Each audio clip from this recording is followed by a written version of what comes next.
I think it's great news when I heard it. When it comes to visitors, they can apply for work permits while they're in Canada. So is there actual truth to it, though?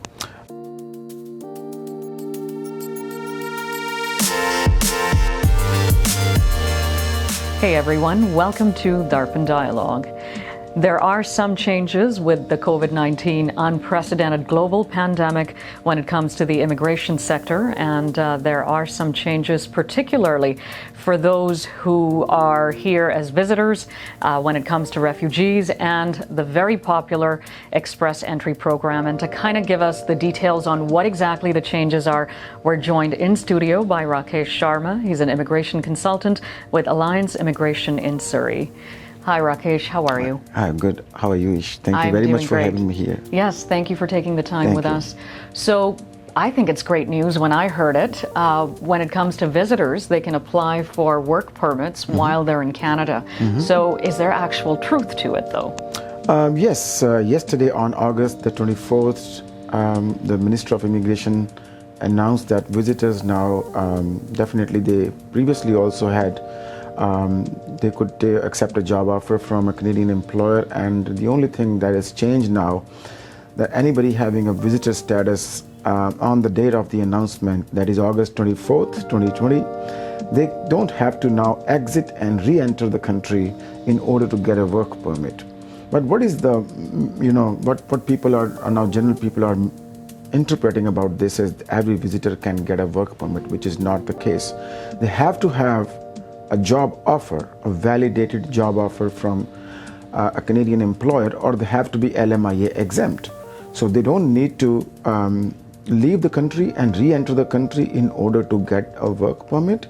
Because of the pandemic situation, CBSA and IRCC, they have decided that they should not be allowing too many visitors at the border. But this doesn't apply to anybody who is gaining a visitor status in Canada after the date of the announcement, that is August the 24th. Okay, so you mentioned you must have a valid job offer. So how long is this window open for then? This job offer, if somebody has a job offer, they can make an online application with that validated job offer until next year, March 31st. So there is a deadline at play? Yeah, there's a deadline in play, and I believe this is a temporary measure which may not last, and it's not, as I told you previously, it's not even available to anybody gaining a visitor status in Canada after August the 24th. So essentially, I don't see how people would not be going to the border if anybody gains a visitor status after August the 24th, and if they get a job offer, the only recourse left to them is to exit the country and re-enter the country. So it's only a few people who are in Canada on the day of the announcement, they are visitors, and if they are having the job offer, only then they are exempt from going to the border, exiting the country and re-entering the country. But anybody coming to Canada after that and getting a job offer, they essentially have to present themselves at the border after exiting and re-entering. Okay. Yeah. So what's it looking like for refugees? Any particular changes that affect them? A couple of weeks ago, yes, very, very interesting question, because Minister of Immigration did make a very welcome announcement about the refugees who had made a claim in Canada, even if their application previously had failed, or they have a pending claim, refugee claim in Canada, if they worked in the health sector, not just in the long care facilities, but even in the hospital as the aides to the nurses and maybe the security guard. If they're working in the health sector, they can be, procedures can be implemented in the coming weeks so that they become permanent residents of Canada. But they have to have accumulated minimum 120 hours in the healthcare field or 4 weeks, and they have to have a claim pending with Immigration of Canada.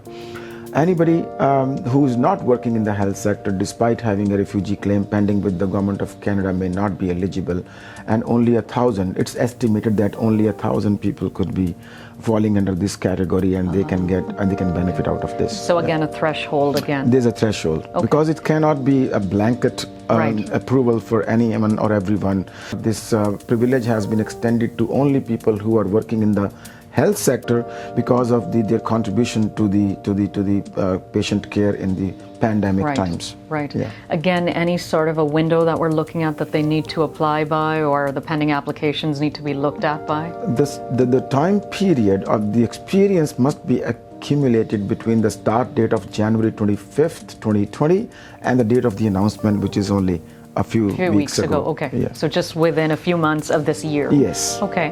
And then finally, one of the most popular programs that a lot of people happen to know about, which is the Express Entry.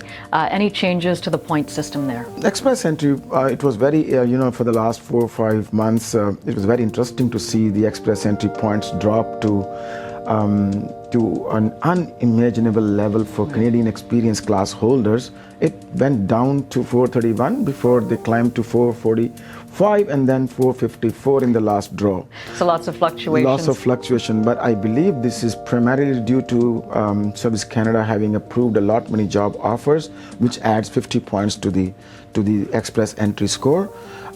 It's hard to predict what the future looks like because of the pandemic situation. If Immigration of Canada desists from inviting people from overseas for the Express Entry, there could be further benefit to those people who are accumulating their experience within Canada and falling under the CEC category. Let's hope for the best for those people who are within Canada, yes, so that absolutely. immigration can meet its targets. Great. Yep. And any other announcements that people need to know about outside of those three categories? Situation is unfolding every day, and Minister is very proactively making announcements to benefit those people who are affected. Nobody could have thought about the visitors being able to apply online. No, absolutely refugees working in the health sectors getting permanent residency even if their claims are pending. So I won't be surprised if there are more announcements of this nature in future. All right. Well, hats off to the Minister for taking this proactive approach. Absolutely. Well, thank you so much for taking the time and sharing that information with us. Thank you very much for having me. Thank you. Follow us on Facebook, Instagram, Twitter, and YouTube. Like, share, and subscribe.